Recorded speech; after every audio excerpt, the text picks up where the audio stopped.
On July 30th, Fouad Shukr received a call. He was on the second floor of his house in Beirut. The call asked him to go to the 7th floor. Moments later, a strike hit the building. The Hezbollah commander was dead, along with his wife and 2 other children. Now, Shukr was hiding for decades. His neighbors say he was like a ghost, which meant this was a security breach. And who was behind this attack? It was Israel. We are hitting Hezbollah with surprising thrusts. 3 weeks ago, we eliminated his chief of staff. Nasrallah in Beirut and Khamenei in Tehran should know that this is another step on the way to changing the situation in the north and returning our citizens safely to their homes. And I repeat, this is not the end of the story. The Hezbollah vowed to hit back, and they did. They launched hundreds of drones and rockets. It overwhelmed Israel's Iron Dome. West Asia was on a knife's edge. It looked like a wider war could break out at any moment. Yet, it didn't. Result is satisfactory and achieves the intended goal, then we consider that the operation in retaliation for the killing of Al-Hajj Mohsen and the targeting of Dahia is done. And if the result is not enough from our point of view, then we retain the right to respond another time. Israel and Hezbollah walked back from the brink, and it's not the first time. The two sides have seen a fair share of flare-ups, but is an all-out war inevitable? July 12, 2006. It started out as a peaceful morning, but things took a turn for the worse. Israel was patrolling its northern border. That's when Hezbollah launched a raid. They attacked an Israeli patrol, killed 3 soldiers, injured 2 more, and took 2 of them hostage. Israel didn't notice it at first. They took some time to figure out that 2 men were missing. But once they did, all hell broke loose. It was a quiet day. Everything was normal. Then we were caught in a Hezbollah ambush. They shot at us from all sides. 2 of my friends, who were in the same truck as I was, were kidnapped by Hezbollah. Everyone who was in the second truck was killed. Ehud Olmert was Israel's prime minister back then. He called it an act of war. Israel wanted revenge. Thus began a month-long inconclusive conflict. Israel attacked Lebanon. Hezbollah hit back with rocket fire. 119 Israeli soldiers were killed. 43 civilians lost their lives. As for the Hezbollah, they lost around 500 fighters, but over 1,200 Lebanese citizens were killed. The war was devastating. In a month, both sides declared victory, but no one had actually won. So that's the last war Israel and Hezbollah fought. It was in 2006. It has been 18 years since then, but that doesn't mean that things have been exactly peaceful. In 2007, northern Israel was hit by 2 rockets. It hit a border town. There were no casualties. However, Hezbollah says it wasn't them. In 2010, there was another deadly border battle. 2 Lebanese soldiers lost their lives. So did a senior Israeli soldier. In 2013, 4 Israeli soldiers were hit by a blast. It was claimed by Hezbollah. Things escalated further in 2014. Israeli warplanes carried out an air raid. It was at Lebanon's border with Syria. That year, Israel struck 2 Hezbollah positions, and more such clashes continued. In 2015, Israel carried out a raid in Golan Heights. 6 Hezbollah members were killed, so was an Iranian general. Hezbollah couldn't just let it go, so they ambushed the Israeli military in the Shebaa Hills. 2 Israeli soldiers lost their lives. And in retaliation, Israel bombed villages in southern Lebanon. So until 2015, it was a stream of tit-for-tat attacks. The next 4 years saw some quiet, minor clashes here and there. But let's fast forward to 2019. Again, Israel and Hezbollah had a week of tensions, but this time it boiled over. Hezbollah fired missiles at an Israeli army base. Israel fired at southern Lebanon. This was the first time Hezbollah claimed an attack in Israel since 2006, so tensions were running high. The United Nations called for restraint from both sides.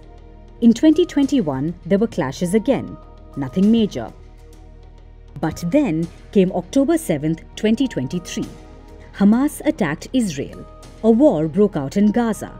And since then, Israel and Hezbollah have traded fire almost daily.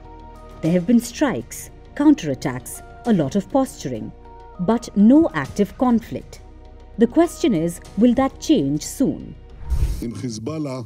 I can't tell you now if Hezbollah decides to fully enter the war. If Hezbollah decides to enter the war, it will long for the second Lebanon war. They will be making the biggest mistake of their lives.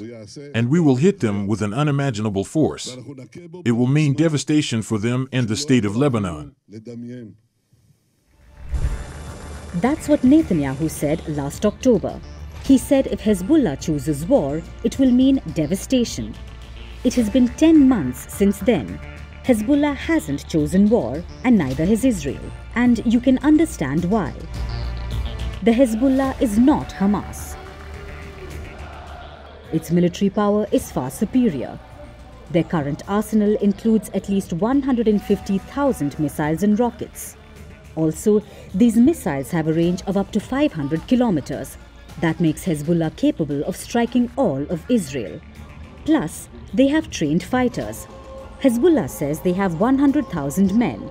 Military estimates put that number at around 70,000. Even then, it's a deadly force. Many of them have had combat experience. Also, Hezbollah holds sway over large parts of southern Lebanon. It has built multiple tunnels and hideouts there. So a war with Hezbollah won't be easy for Israel. And right now, the world wants to avoid any such scenario.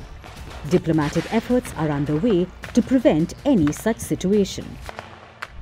We have been concerned about the conflict escalating into an all-out regional war since October 7th, and we have worked round the clock with partners and allies, moving military assets, engaging in intensive diplomacy, both publicly and privately behind the scenes, to avert that outcome. Israel and Hezbollah say they don't want war, but they both seem ready for it. So for the citizens of Lebanon, it's a dangerous waiting game. When the war last came to the edges of Lebanon's capital Beirut, many of them fled. This time around, they have nowhere to go and no sense of when hostilities may end. Hopefully the situation will calm down. If the US and Europe keep standing with Israel, it will be difficult. They will destroy the entire Middle East. They only care about their own interests, not the interests of other countries. Now it's a psychological war more than a normal war. It is just a psychological one. Nothing will happen. The war will not happen. So what's next? For now, things are calm. The boiling tensions have reduced to a simmer. Hezbollah got its revenge. Israel got its retaliatory attack. There was no wider war. So the danger has been averted. But for West Asia, it's a wait-and-watch game. For now, the region can breathe until the next flare-up.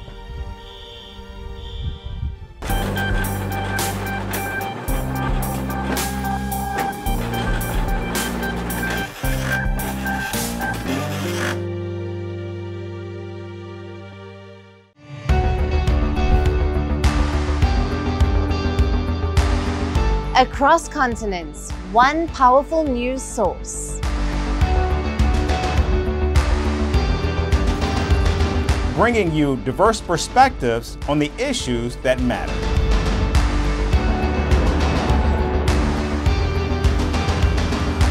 We go beyond the boundaries to give you that little extra about every sporting moment.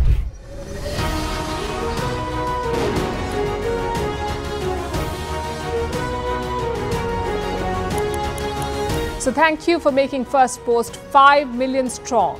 We're counting on your support, and you can trust us to bring you the news unfiltered and unvarnished.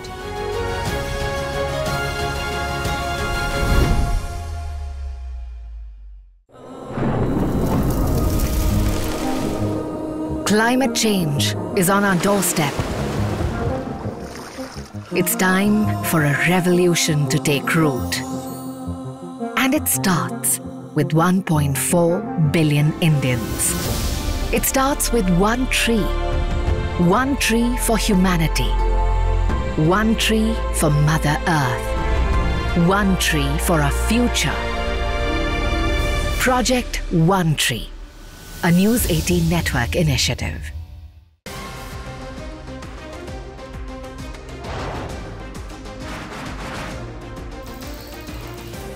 On the today, the T20 World Cup bandwagon has moved across to the West Indies. What can you expect from this? Hello, I'm Alison Green, coming to you from Durban, South Africa.